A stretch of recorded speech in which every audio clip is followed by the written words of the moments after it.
And I'm going to walk you through the two different types of courseware that we have in Edmentum. Actually, we have three, but we have two sets of courseware in K through 5, and then one set in 6 through 12. So I'm going to start with K through 5, and I'm going to take you through the whole student view. Everybody see my screen? Yes. Okay. So I'm logged in right now as a student, and I'm going to take you first into something called ExactPath. That's one of the platforms for our K-5 students. And then the next platform that I'll show you for K-5 is called Calvert Learning. ExactPath is what we started our students off in. It was the only option that they had when they first logged in, because the Calvert was there, but they didn't have their teacher of record for the first 2 weeks of school. The plan was to start them in ExactPath Math and ExactPath Reading, because these give a diagnostic for the students in order to place them at just right learning. So I'm going to go ahead and hit launch, and I am going to show you what this looks like on the student end. And this is very gamified. I've heard from parents that this was highly engaging for students. And although students started off the school year working in this each day, the recommendation once they had their teachers of record was that they'd work in the Calvert program, but they could do this as a supplement. So it's recommended, especially for students that are behind in skills, and as a result of the emergency learning, that this is great for skill building as a supplemental 15 minutes a day in math and 15 minutes a day in reading. So when students first logged into this, initially it had a diagnostic test, and we reminded parents, don't help them with that. Let them take it, even if they get frustrated, because this is very similar to our NUIA type of an assessment, where it's a computer adaptive assessment, and the expectation in the test is that the test levels students once they're getting about 50% of the answers correct and 50% of them incorrect. And once that starts to happen, you know what their level is. Once they have a level, they're put on a learning path. And in this screen, they can either be in their math learning path, or this little open book is their reading learning path. And I'll click on this just so that you can see what this looks like. This is a first grade.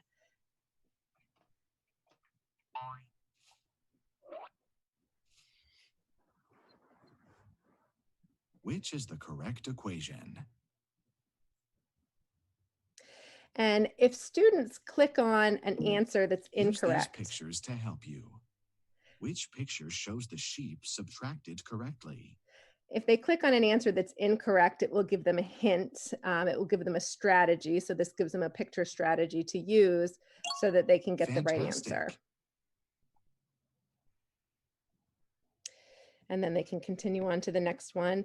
So again, use these pictures to help you. Which picture shows the sheep subtracted correctly? Gives them lots of practice at their skill level. Well done.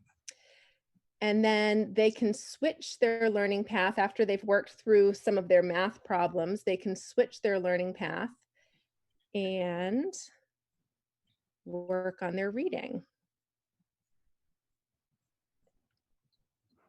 So I'm going to jump into this reading one. And they'll usually get a lesson, some practice, and a quiz. And each lesson has some sort of a focus. So I want to see, I think that this lesson, I can go back to it. Yeah.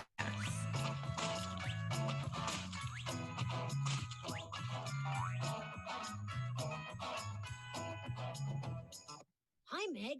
Are you ready to dig? Almost. The teacher is showing us a raptor fossil later, and I want to learn about it. I'm trying to find information about raptors in this book. I might be able to help you quickly find what you are looking for. Really? How? Books have important parts that can help you find information. This part of the book is the table of contents. So I'll pause it there. This one goes over text features in the book, and that is a first grade skill. So it does align with what we're teaching students in our classroom. And after they do a lesson, then they have some practice questions that they can work through. Then they have a little quiz, and then they move on to a new type of a lesson. So once they work through, it's like a little story lesson that's given to them. And then they've got some practice that they can click on to practice the concept that was gone over, that's presented in the lesson.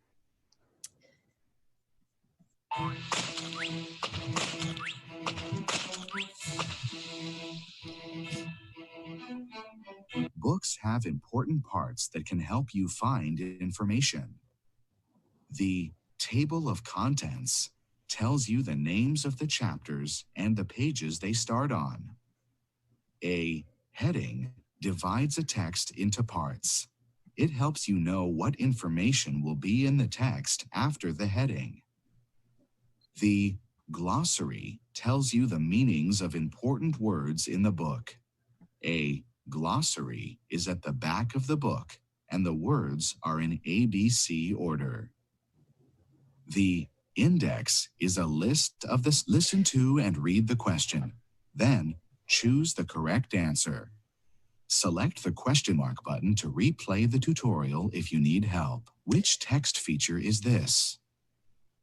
So I jumped over, I don't know if you saw me, I pressed the skip button so we didn't listen to the whole tutorial piece at the beginning, but it will read the main question to students. One parent complaint was it doesn't always read everything to students. So you can see on this page, if this is a first grade student that doesn't have strong reading skills, there's nothing that reads this part right here. They can read the answers, but it doesn't provide a little speaker to read this little section right here. Heading. But this will, so that the students can have the word read Index. to them. And then they can choose the answer. What is the picture called? Try again. And it will let them know if they got it incorrect. An icon is a picture that calls your attention to something on the page. And if they don't get it correct, it will let them know what the correct answer is and then allow them to still move on. Which text feature is this? So I'm going to go back to the learning path, and I just want to show you one more thing about this, and then I'll show you Calvert. This just popped up. We didn't have this to start the year, so I'm pretty excited to go back into all of our K-5 students' reports and print all of these so that we have a record. But there's a report now for the diagnostic assessment that students did at the beginning that places them at their learning level. So if I click on report, I can actually see for this student that in mathematics, this student was testing at the 46th percentile, and for reading at the 68th percentile. And then I can use that and I can go back and cross-reference to the NUIA. Even though this isn't the same assessment, I can look at those national norms and just make a comparison. I can also see if they're at the 25th percentile or below, which would be normally a red flag for us in order to provide tier 1 supports for the student.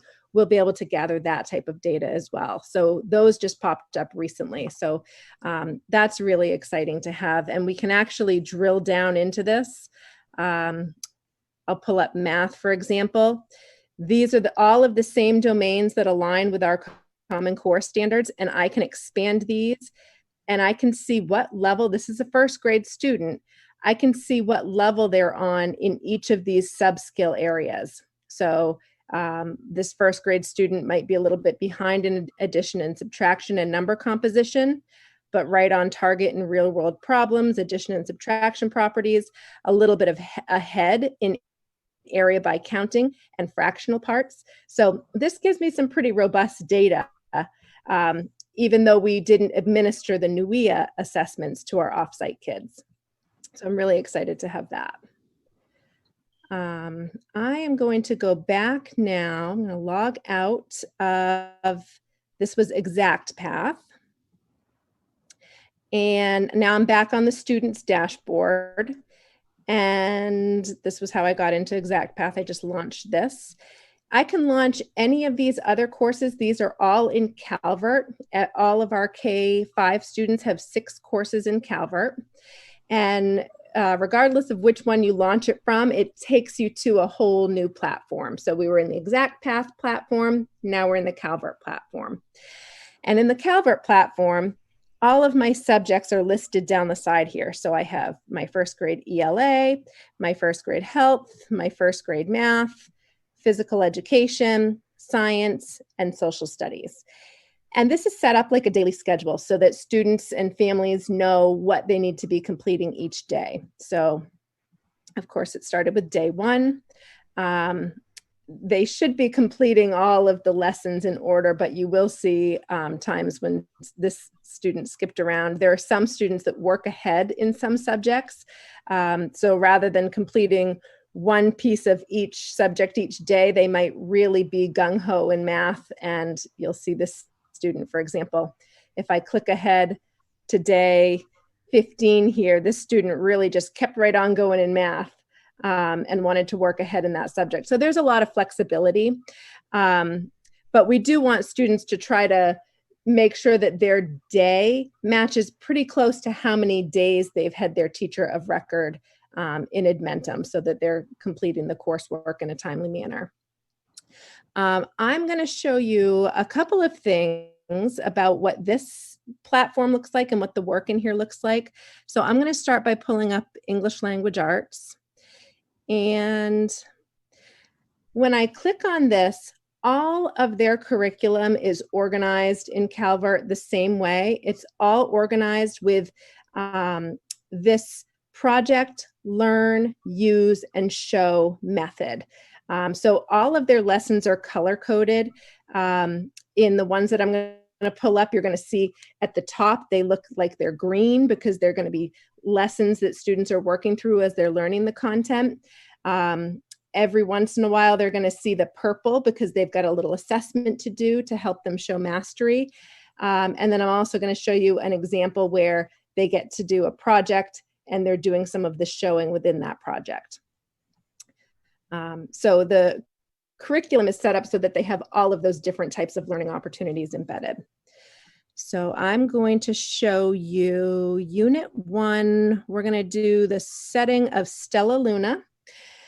And so you'll see at the top, the green for learn, because this is the learning portion of one of the lessons. And I've got to sort of move my little bar here. There we go. Right over here, there's lots of different buttons, and I want to take a minute to show you some of these buttons over here. Right now it says teaching notes on, because the way that I just got into the program, parents can get into the program that same way. So they can actually have the program open on their screen while their child is sitting next to them. And they can turn these teaching notes on because they're really working as the guide. And if I scroll down, this gives me some teaching notes that as the learning guide I could use to help my first grader. Unlike Exact Path, where you could probably put the iPad in front of the student and have them work through Exact Path pretty independently because it's supposed to be right at their level, this Calvert Learning is not that same way. They really need the parent to be sitting with them. And I know that that was one of the complaints that we've heard from some families, that this was challenging because they really need to sit with especially the younger students, the kindergarten, the first grade, the second graders, to really work through this content with them, because this is a lot. It's a lot on the screen. Now, granted, there is a button up here, right here, where I could click this to have it read to me. Anything that I click on can be read to me. So I'll give you an example. You have learned the parts of a story. Characters are the people or animals. The setting is where the story happens. Computerized voice, but it does provide that option to have it read to them. It also provides an option here if, and we did have a couple of ESL students who started the year in the program. So I could change the language if I needed to change it to Spanish.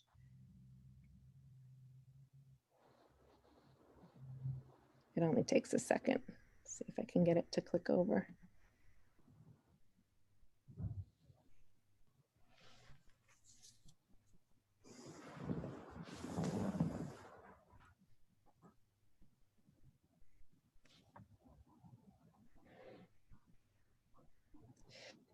So my screen went blank in the background. It was in English and now there's nothing on it. And it should light up in just a second and it will all be in Spanish. So it's, the exact same content, but it will translate the language. And that can be clicked and read out loud in Spanish as well. And there were other languages that I could choose from too. I won't wait for this whole thing to pop up, but I think you get the idea. The other little flags that are up here, this one tells me which standard is being addressed here. So from a curriculum standpoint, I could align this to an English teaching standard. I could also use these learning objectives up here. So in this lesson, they're identifying the setting of the story. They're learning to write the setting for their project narrative that they're going to be working on, and using and identifying words that describe characters, setting, and events. This just lists the assignments. There's a printer button here that I've heard that some parents really appreciated having this. This isn't required. I know that not all families have printers, but it's just one of those added pieces. One parent said that she went through and she printed all of the units and put them all together in a binder so that she had everything nice and organized. So you could print the lesson, the unit, or the full course. I think in a nutshell, that just lists the books and materials. So let me show you the lesson itself and just give you a quick little walkthrough here. This lesson includes a story that students are reading, and this is an extension of a story that they were working on in the beginning of the unit, where it says over here on the side, the table of contents, let's meet Stella Luna.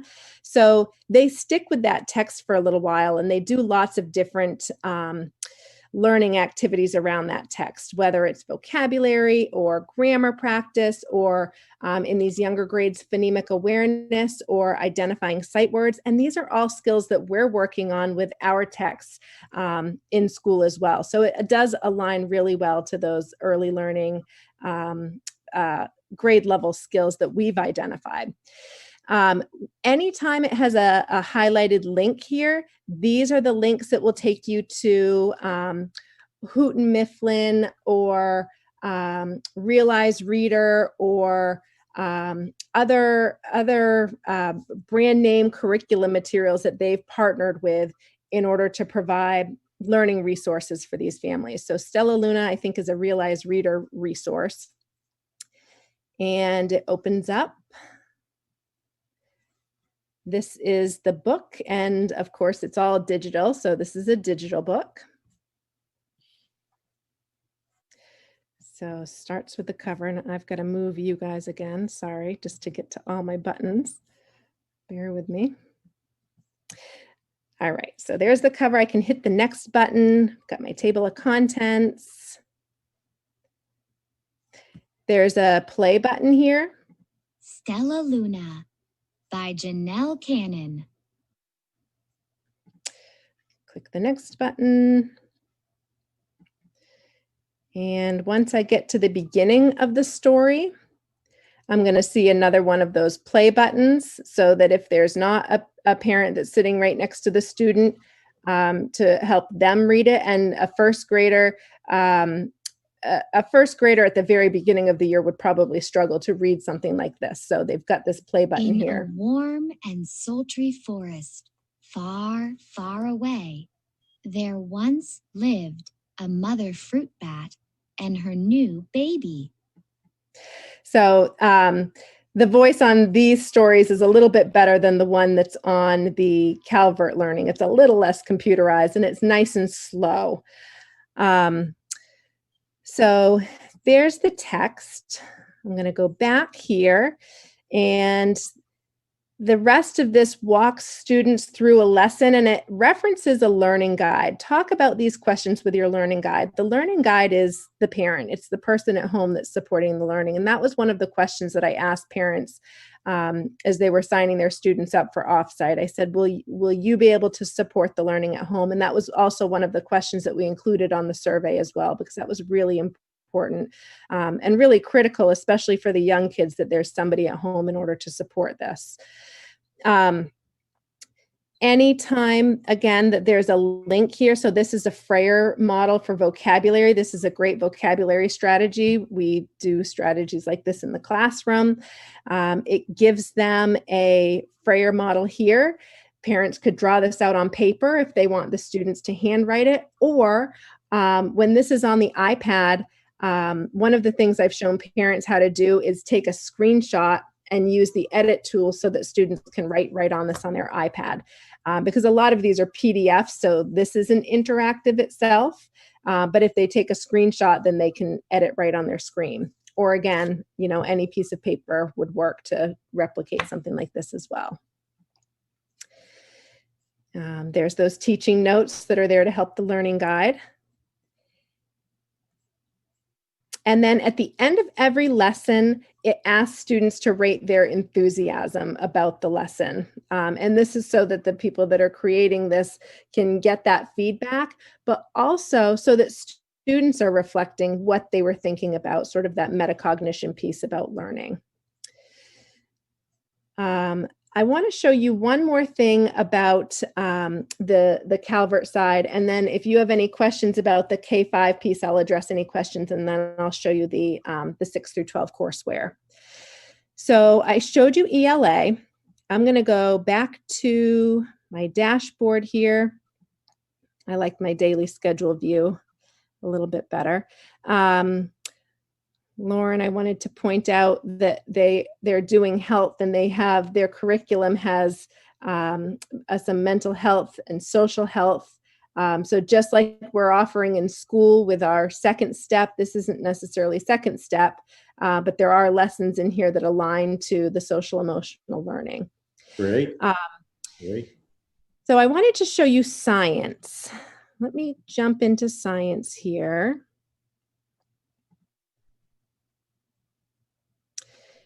And one of the things that I really like about this is there's crossover. So I just showed you English language arts, and I'm going to click on Making It Move with Sound Part 8. And I showed you the book Stella Luna, and you'll see that in science, it's also cross-referencing back to that story in Stella Luna. So it's really trying to integrate the different content areas. And you'll notice at the top here, rather than being green and saying learn, this is one of the show pieces that they do. So now they're going to show their learning, and they need to make something. They need to make something that's going to produce sound. And I clicked right here on Making It Move with Sound Part 8. I'm going to jump back just a little bit. I'm going to jump back here to Part 3, because there's lots of learning and lessons that lead up to when they're going to show and how to make that instrument. And you'll see here at the top, this is their learning as they're working through how do we make sound, and how do we get music from that sound. And there's an interactive activity here. That first lesson that I was showing you in English language arts was pretty long. Usually the English lessons are the longest. The math is second to that. And then they recommend about 30 minutes per day for social studies and about 30 minutes for science. So you'll see this lesson isn't quite as long, and it's got the rate for the understanding as well. And there's a link here for a virtual learning lab. And this again takes them into, this is a Houghton Mifflin partnership. So I'm going to go ahead and start this lab.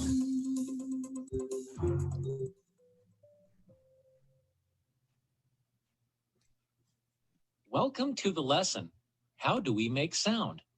In this lesson, you will investigate how sound is made by vibrating objects.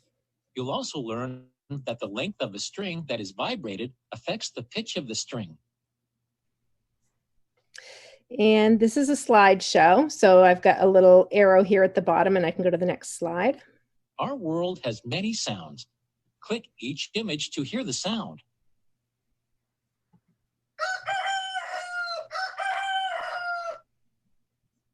and I can go through, and it's very interactive, so I can click on each one. This is sort of like the textbook that comes to life as the students are learning and working through the lessons and understanding what sound is and how sound is made.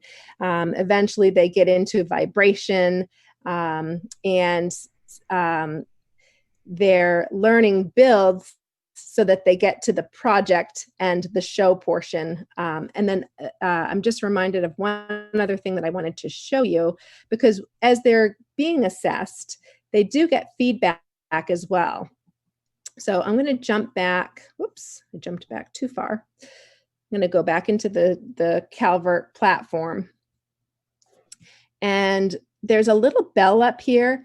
Every time they do an assessment and their teacher of record on the Edmentum side grades it, this will have a little message, like a little red number next to it for how many assignments are turned back into them so that they can check their feedback. So there might be a little red 1 up here. If there's a little red 1 up here, I know that, oh, my teacher's given me back my paper, or, you know, whatever it is you've handed in. So here's an example. This is the student's teacher. I'm going to click on this one. This looks like a math one. So I'm going to click on my assignment to see how I did. And there's my questions. I'm seeing lots of green with the check mark, so I know I got that correct. I got this one correct. I got this one correct. And then I've got some written feedback here from the teacher. Great job representing the number 18 in different forms. I like how you explained how you got the answer so I can see what you're thinking. Keep up the good work. So that the teacher, they do have a live teacher on the other end of this that's giving them written feedback. These teachers are also available, and they give live Zoom lessons. There are daily live Zoom lessons that are available for our K-5 learners, and I've shared with them a matrix of all of the schedules for the different content areas. There are daily live lessons for math, science, social studies, and English language arts. So I think that's the K-5 in a nutshell. Do you guys have questions? Yes, Stephanie. So if I'm Lauren Anders and I'm a first grader and I sign in, it just automatically takes me to the first grade curriculum, right? Yes. Yep. Okay. Yeah. Stephanie, I noticed in the reading in Stella Luna that it said read pages such and such to such and such, but the book itself didn't seem to have page numbers. So how are they supposed to figure that out? I'll have to go back and see. I didn't notice if the book had page numbers or not. Yeah. Oh, okay. So I guess they would need to think of it as the first page with text on it. Yeah, that's a good question. Yeah, I mean, if I were helping my kid, I would say, go to page 4. What page is 4? Is it from the title page, or is it from? So I just wonder why that book doesn't have page numbers. I'm surprised somebody hasn't brought that up.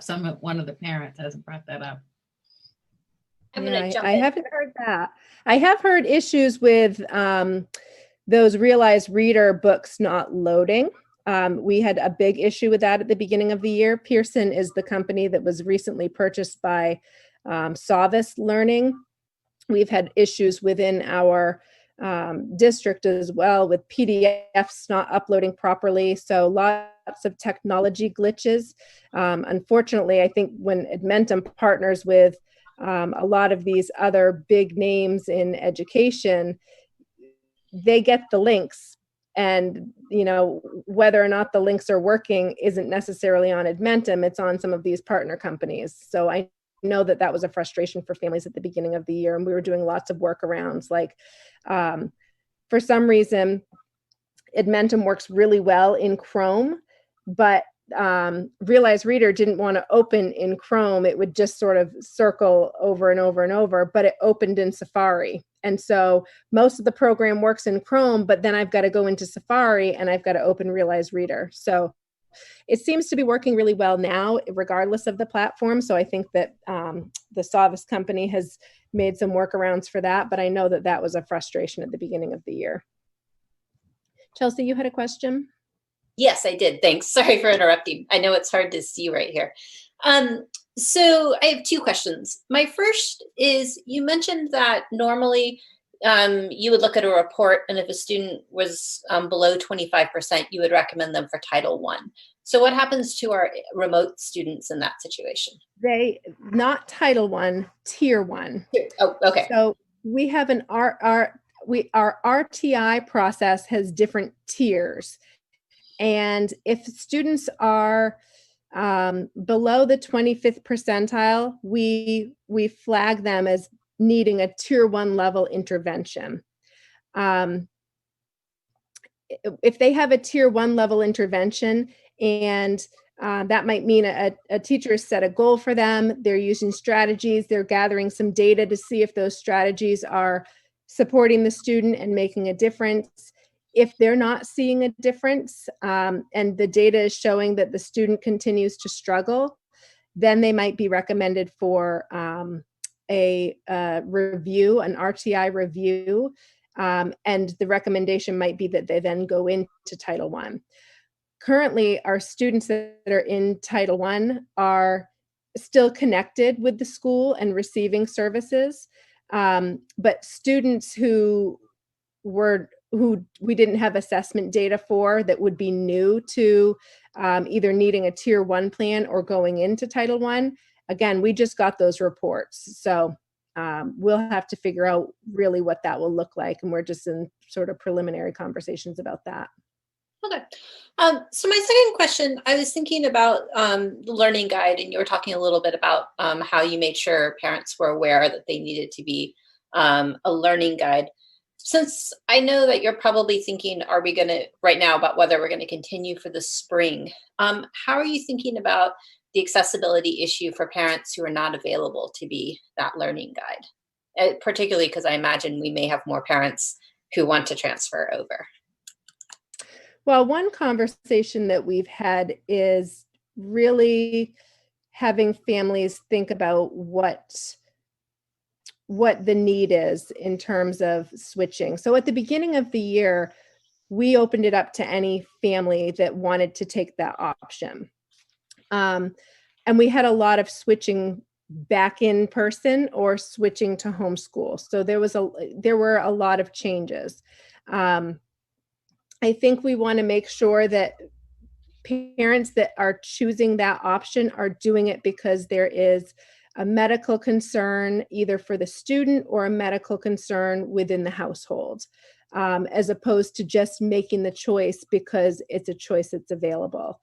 So we're still having conversations about how to set those parameters, but we're convinced that really what's best for students is that they're in person. And I think right now it's been safe for students to be in person. We've heard that confirmed by the Department of Education as well, that it's, because of all of the measures that we've put in place, it is safe.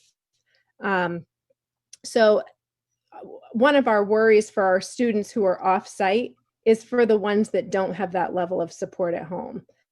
And so we're working right now on gathering data around the students that have not been engaging, who would be considered truant because they're not attending even to their online lessons. We have learning liaisons in all of our schools that are overseeing all of that so that we can quickly pull all of that data together.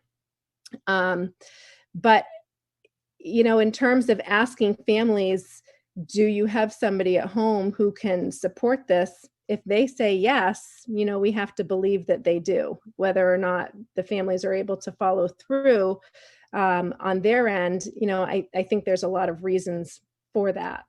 Some families have very young children at home, and they said that was a really big struggle to sit down with the student and really walk them through the early learning, the kindergarten and the first grade curriculum. That it's a lot. I think this was maybe a little more overwhelming than parents first thought. It's not as easy as putting an iPad in front of a student. I imagine. So are we having any talks about potentially providing additional support in the sense of like a dedicated teacher for some of the K through 2 so that they could be more involved, because the learning liaisons are wonderful, but I know they have their own classes, so they can't be as available. Yeah, I don't think we currently have that level of resources of people to free up in order to do that. Although I know that there is now a waiver that's available for how we're using the 21st Century Grant. So maybe there's a viability there. I know that Sarah Rogers is working on reaching out to the schools and thinking if that could be restructured at all. So I can certainly talk with her, because that might be a really good use of those resources to add that level of support.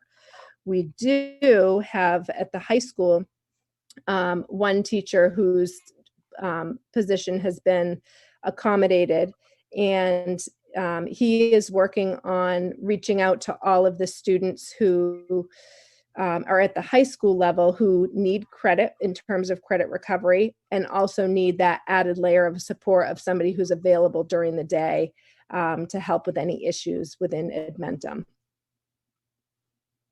But that, I mean, again, we had so few accommodations that we needed to make for our personnel that we don't really have people that are available who are currently employed in the district.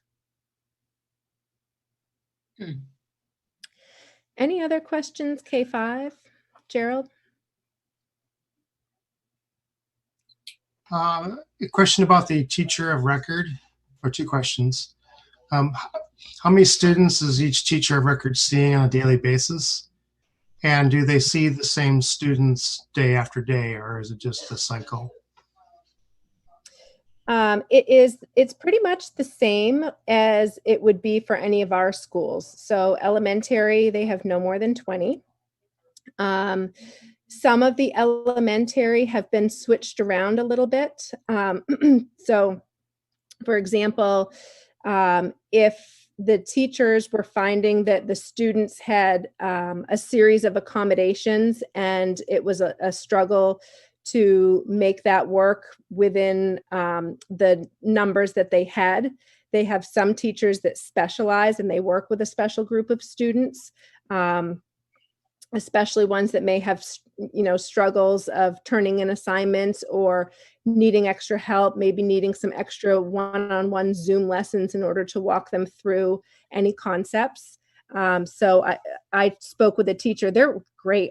They call me and they say, how can we help? What's going on with this student?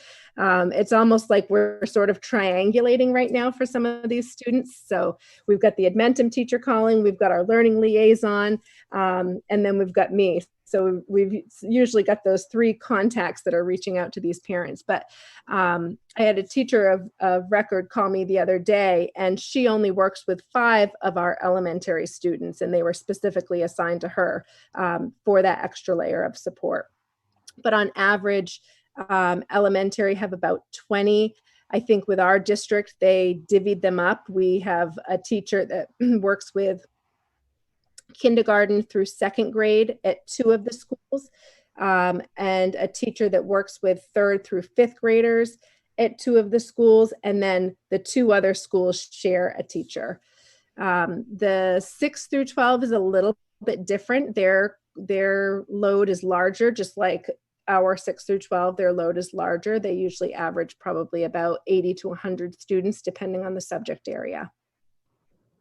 Yeah, I was just concerned about there being some consistency, and it sounds like there is. Mm-hmm. Yeah, they have the same teacher.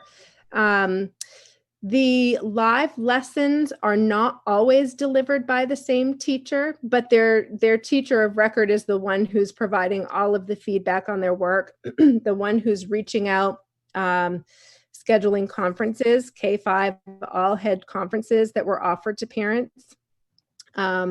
The teachers do offer some Zoom lessons, and I know our kindergarten around Halloween time reached out to all of the families and said, we're going to put on your costume and we're going to have you do Halloween. We're going to do a Zoom Halloween party.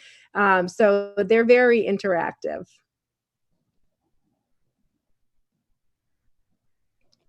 Any other questions about K5?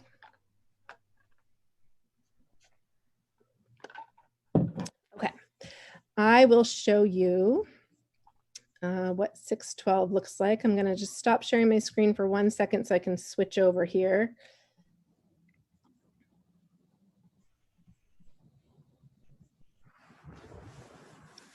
All right.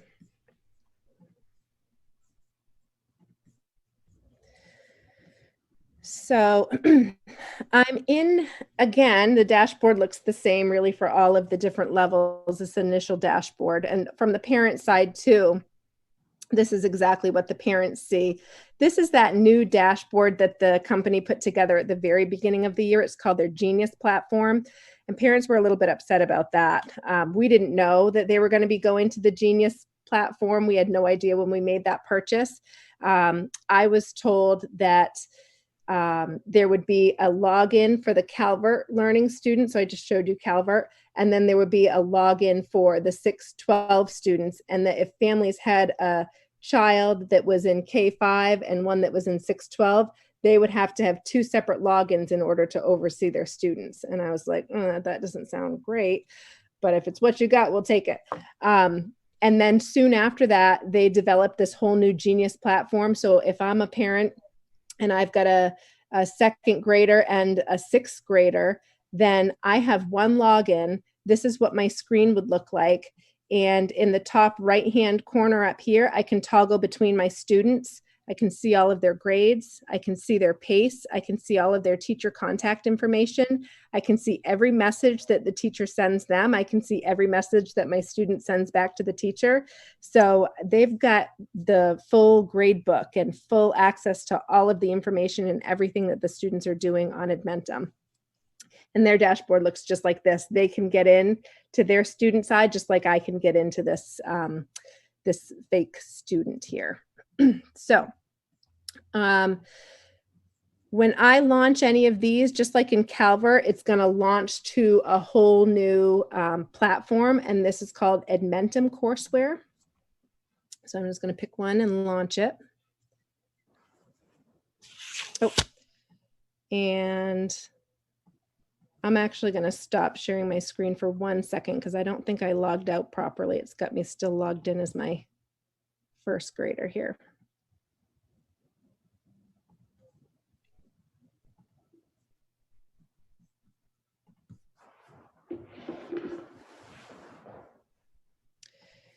All right.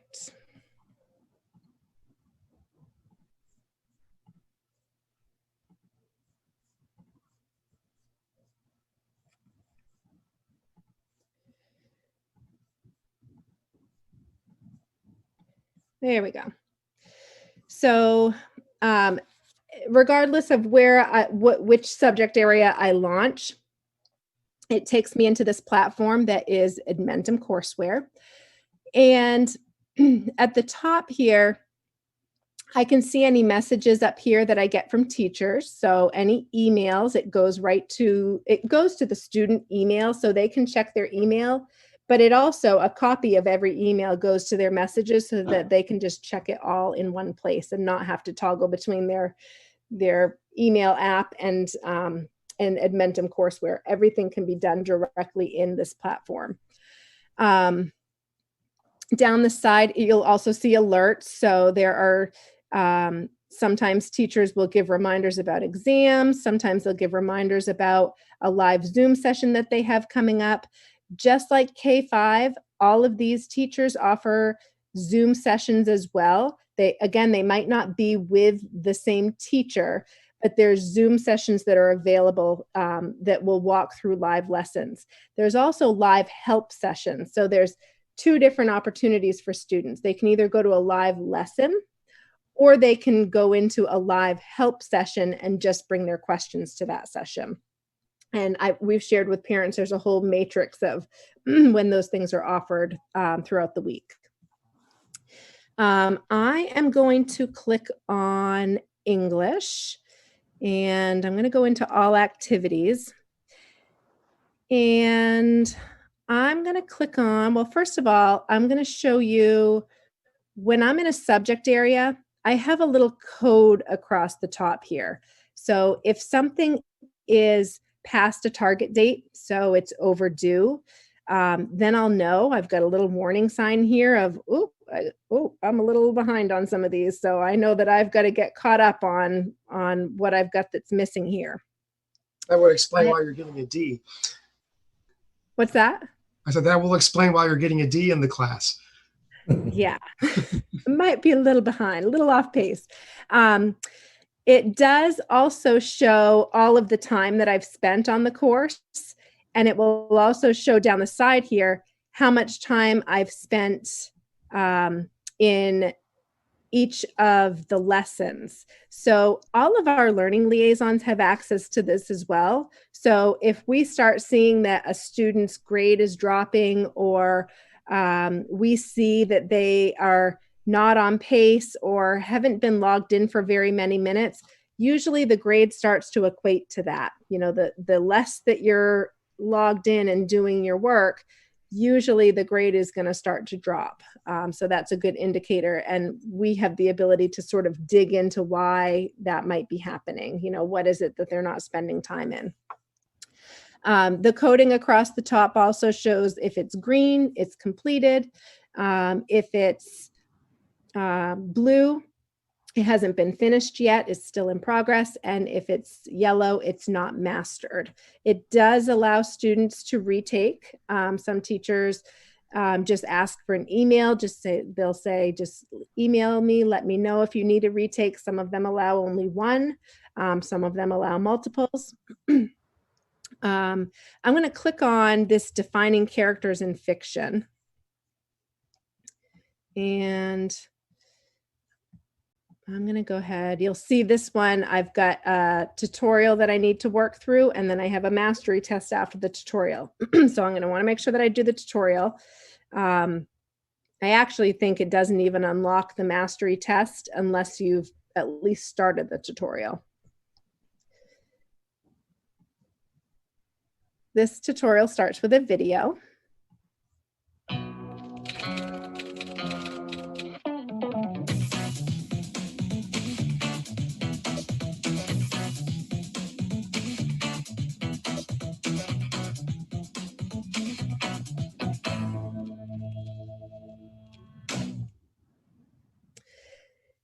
And you'll see at the top here, it's 37 slides. Some slides are videos. Some slides are text. Some are interactive. So I'm just going to click through a few. And this will give you sort of an idea in a nutshell of what this looks like. There's your learning objective. Examine different types of characters in fiction. It will read it to the students. In this lesson, you will examine different types of characters in fiction. Provides a table of contents up here as well in my upper corner. I've got my table of contents too. So if I need to click back and go back to anything as I'm working through. There's an introduction video. I won't play this whole thing, but I'll give you a little snippet of Hi, this. Al. Hey, Nate, do we have football practice today? Yeah, we're meeting on the field after school. All right, I'll see you there. It feels so useless, though. What feels useless? All this practice. No matter how hard we work, we still lose a lot of games. I love the variety of personnel. So I won't play that whole thing, but I mean, again, you'll see some slides have text, some have videos. This is a warm-up. It gives the student a prompt here using the notebook tool, write a 100-word paragraph about this person, how they've changed, what made you notice the changes, gives them a little, prompt here about what they need to be thinking about and what they're writing about. Their notebook is right here. So it gives them a little space here that they can write some notes just to sort of get their mind thinking about what they're going to be working on. This just reminds them that there's this table of contents up here that they can use. So there's lots of nice reminders throughout this of how to use the different functions.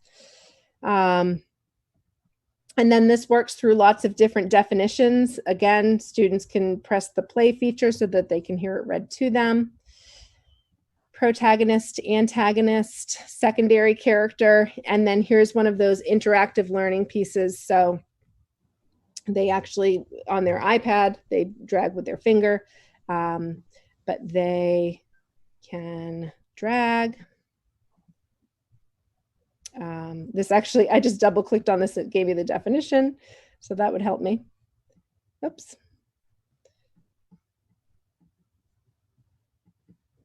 Somehow I can't drag it without double clicking it. There we go. So I'm going to put my secondary character there. My antagonist. I can submit my answers. I can get immediate feedback to know I got that correct. And then I can continue on.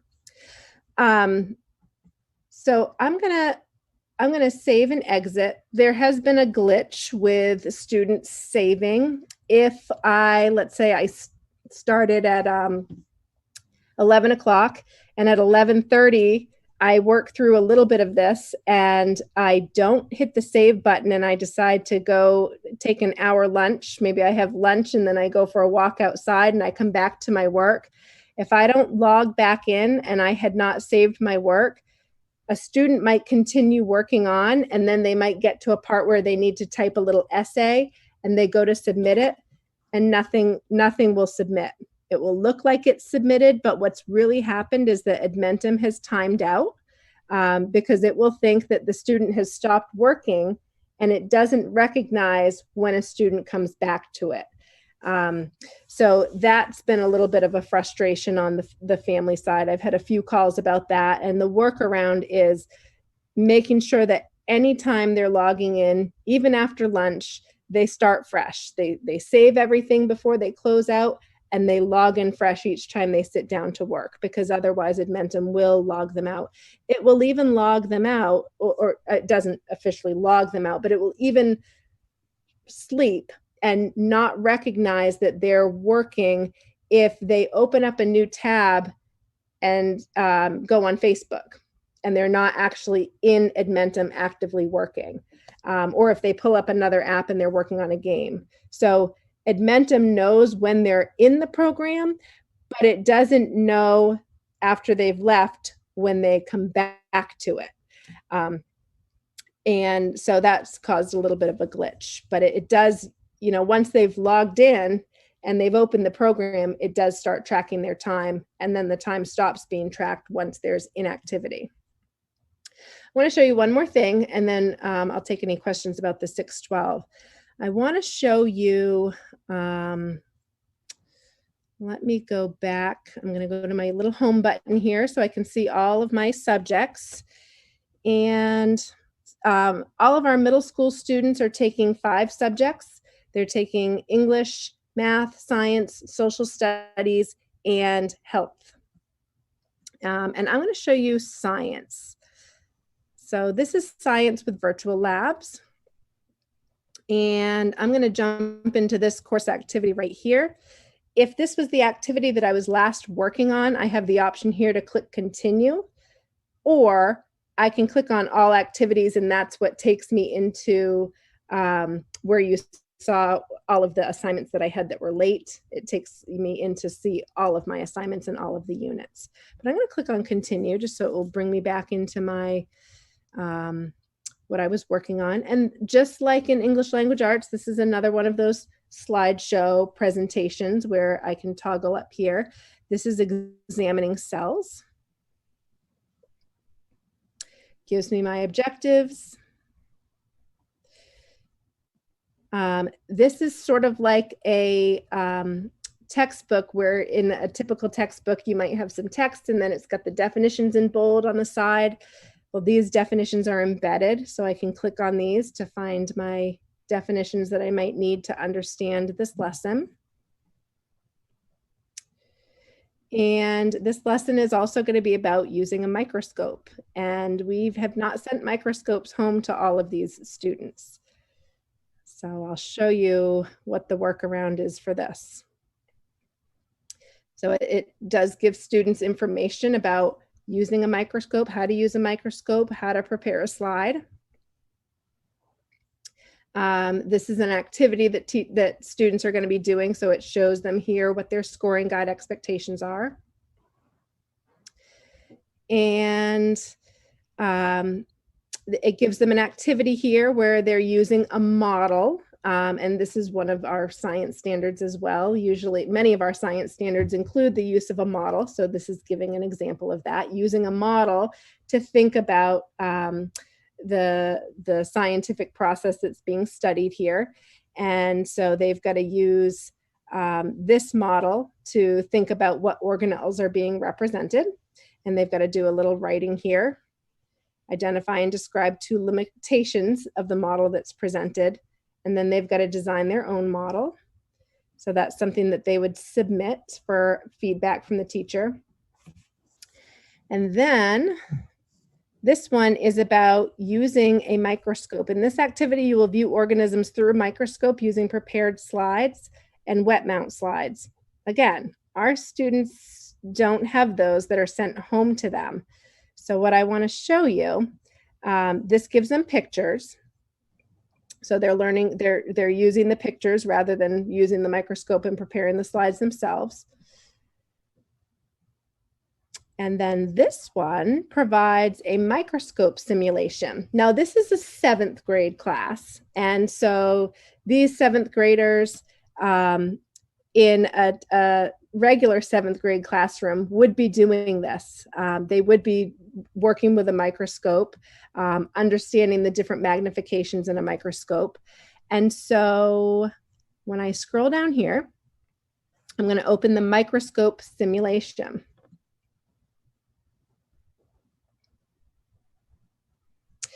So it gives me some instructions here. To view a specimen under the microscope, click the slide box to select a slide, because first they have to prepare a slide. So there's my slide. Click and drag the slide onto the white preparation mat. Choose a specimen and drag it onto the middle of the slide. So I have different specimen here that I'm supposed to be studying. So I will do the onion cell. Choose to view the onion cell. You chose to view the onion cells. To see onion cells, they have to be processed. Click the processing equipment on the shelf and drag the dropper to the specimen. So I got to process it. Now click the box of cover slips and drag a cover slip. So it's taking me through those steps. Now again, they don't have real microscopes and they're not preparing a real slide. But it is taking them through the process where they're doing a simulation with what we are able to send home, which is the iPad. This next part of the simulation talks about microscopes and how to use a microscope. I'm going to click through this just so that we can get to the next piece. This part here reminds me of, this is all of the things that the teacher says as you're all excited because you want to be using the microscope. So this talks to them about using the coarse focus and the fine focus in order to focus their microscope. Talks to them about what they're seeing from the microscope. Then they can click to enlarge. If I want to enlarge to 10x, I'm doing the same process. Talks to me about what I'm seeing. Now it's telling me I need to do this in 40x so I can really get fine-tuned. Talks to me about what I'm seeing. So again, although we're not able to send home the microscopes with the kids and have them really go through the full lab, Edmentum is providing them with an opportunity to do the learning, even though they might not have the same resources. So I wanted to give you that example. That was a question that came up from some parents when they would say, oh my gosh, they've got a microscope lab. How are they supposed to do this? But it does provide all of those links. And usually when I'm working with a parent, I'll say, well, I'll open up what they're talking about. I'll say, gosh, let's read this. Let's look at this together. And I'm learning right along with them, trying to figure out how to use this and talk them through it. And then we'll find the resources together and we'll talk through, okay, I think this is what it's asking. This is how to use the resources. The teachers of record, again, are also great about if students have a question, where do I find this? I'm not quite sure what this is asking. They're getting back to the students and addressing those. There have been very few issues of teachers not getting back to students. We've had a few parents that have reached out about that. But we've been able to work with the company, and that hasn't been something that's really caused any sort of stress or strain.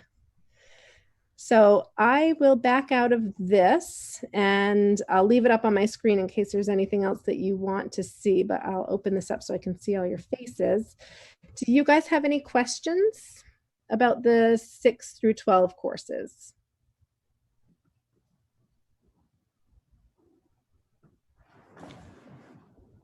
They're just amazing. Just amazing. One of my questions is, whenever you mention teacher, you mean an Edmentum teacher? One from the program that is assigned to that learner's learning. That's right. Yeah. I think it's amazing how much parent involvement there is, which of course, the stronger it is, the better it is for the student. But I can see where some of these parents would be a little bit overwhelmed, particularly if they have more than one student. I will say the parents who have felt overwhelmed either have more than one student, especially more than one K-5 student, or have other really young ones at home. And I just commiserate with them on the phone. I'm like, I get it. I know it's really, really hard. And so some of those parents have made the choice to have them come back in person. Actually, any parent that was struggling with managing the Edmentum piece made the choice to have them come back in person, because homeschooling would have also been a struggle as well, trying to find their own curriculum materials and trying to juggle that piece. We did have a few families that didn't like all of the like how much reading there was for the learning guide and even for the students to do in English language arts, especially in the early levels, and decided that that wasn't as engaging for the kids as what they were hoping for. So they opted to homeschool. We did have some families. I think the last time that I presented to you guys, I shared that data, and I think it was 7 families that we had that have switched to homeschooling. And I think all of those were K-5 with the exception of one middle school student. One other complaint that I've heard from families, and again, I really just sort of commiserate because I recognize how challenging it is for how much work it is on the student end. Because I think while we have families at home for the K-5 that are willing to be those learning guides, and certainly I think we've got a layer of support for the most part at the middle school, I don't know that we do as much at the high school, because the expectation is that those students are pretty independent learners. But that's not always the case. And having taught high school, I know that that's not usually the case. Usually students, when they're learning something, they really do need a layer of support.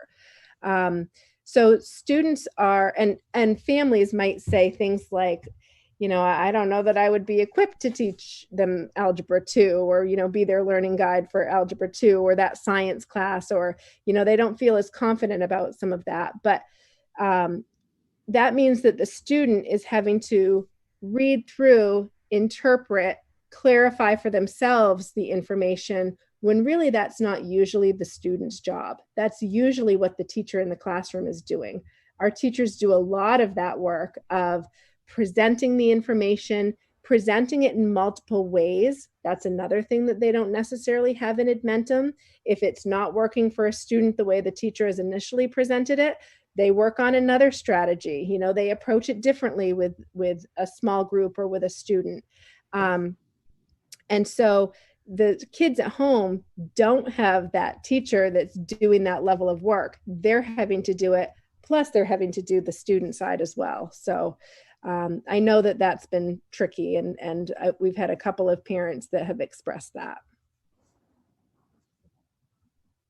So I have 2 questions. The first is related to this, and then the second is one I forgot to ask for elementary. So for in the future, so post-pandemic, we're back to normal. I'm wondering if we see any potential in continuing to use this platform for kids who may need to make up credits, kids who may be going at a much further pace and need some advanced materials or anything like that? And then I'll ask my elementary question when you're ready.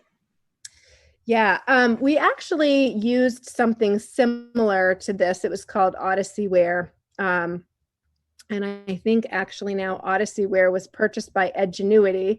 Edgenuity was the second program that we were looking at as the alternative to Edmentum. So we did use that in the past with varying degrees of success. Sometimes our students that need to make up a credit really need that live teacher and might not be as successful working through an online program. And that was just sort of anecdotally what we found when we were doing OdysseyWare. Certainly not to rule it out. I think if we have families of students who, maybe they need multiple treatments, maybe they're, a student that's experiencing some major health issues and they're not able to be in school due to that, I think it would be a great alternative. But it is expensive. So I think we would need to really consider what types of circumstances would be best for the student. I don't think it would be something that, we would open that up to, widely. Is it cheaper the more that the larger number of users, or is it just a flat rate per student?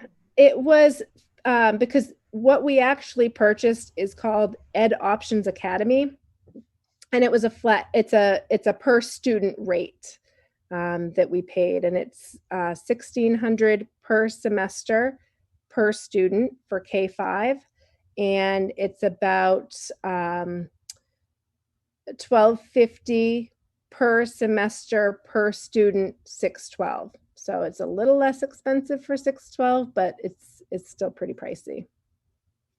But again, it could potentially be an option. I think we just want to be really thoughtful about how we make it an option. Yeah, if there's a demonstrated need and it might be 10 or 12 students, I think it's worth the investment. Yeah. My second question may be complicated since you have to log in and log out. But I meant to ask about the project-based learning in elementary, because that's something that I'd heard some really positive feedback on, and I'm just curious what it looks like. It did seem like with the English language, they were writing their own story. I don't know if I have an example right at my fingertips to show you. But if somebody else has another question, I can look while I'm answering your question, if there's any more questions.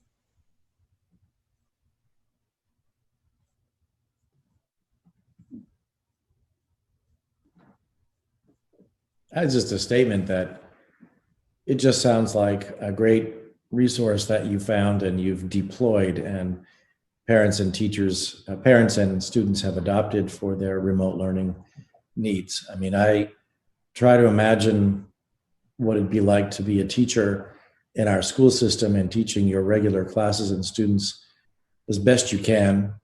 And then you'd have to do it all over again for remote learners. So having this program just looks like it's, without question, the best way to go. Yeah, I'm pleased with what it is. I think it's probably the best decision that we could have made in the time constraints that we had, and given what's available, I'm really pleased that we have this option. It hasn't come with its own fair share of battles, I don't think. And I shared with you guys last time that one of the hardest pieces about this is that it's a semester that we've asked for a commitment from families. So there's really no opt-in in the middle of a semester. And I think, given just our landscape right now and with cases increasing, that makes people really nervous. And so answering those phone calls of families that are like, I want to go remote, so sign me up, and not having it be an option in the middle of the semester has been a little challenging. But I try to talk to all of those parents in person and also remind them how safe it's been up to this point in our schools, and remind them too about what Dr. Egena shared in his interview about schools, and what our commissioner has been sharing about schools, and the really low transmission rates because of all of the different layers of protection. So families have been pretty good about that. I think they're being very patient. I can jump in for just a minute. So Dr. Egena was just interviewed, I think today it was posted on Village Soup, and again, he stressed how safe it is for students to be in schools, and that how, you know, schools are doing such a fantastic job. There is literally no spread within the schools. There have been a few cases of not outbreaks, but positive cases in the school, but really very, very safe place for students to be. And he actually cited some statistics that it's more likely if you're a remote learner that you'd be exposed to COVID than if you're going to school in person. So I thought that was quite interesting. It's on the Village Soup website now, interview with Dan Dunkel. Really verifies the whole stay safe, stay open plans that we all have, all schools. And it is really impressive. It absolutely is very impressive for our district and around the state. Chelsea, I don't know if I have a good example to share with you from your question. I'd have to do some work as this first grader to get far enough to get to one of the projects, because they don't seem to be typical for the first unit. So I'll just show you a real quick example. In math, where did I go here? So when I look at this overview for math, I can see where the projects are. I know that in unit 2, there's going to be one, and I can even see what it's called because it's got the little project puzzle piece here, and it's called Biography of a Number. And I think I saw that there was another one in unit 3. Yep. Measure it up and record it. That's the name of the unit. And the project is a shadow clock, but I can't click on these and see what any examples of what the projects are, because I've only got unit 1 opened up. And so students can't click ahead to any of the future lessons. They can only go so far. They've got to complete the lesson to unlock the next lesson. So I don't have one to show you, so I apologize. That's all right. Thank you. Welcome. Any other questions or comments or thoughts? Are you fairly confident that you'll be promoted to 2nd grade? I hope so. Although after this year, gotta get in gear, huh? Yeah. Oh boy. Anyway, thank you so much, Stephanie. That's a great description. You know, you had done some of this to the curriculum committee, but this one was just so outstanding. I really got a good feel for it. And I know as a board member, I really wanted to have a good feel for what our kids and families are utilizing in this way. So thank you so much for Thanks very much. Yeah. I do have a question about this though. Will this be available as a podcast for people that want to watch it later? I don't think it's a podcast, but it's or just like some kind of on-demand viewing. It goes to our Vimeo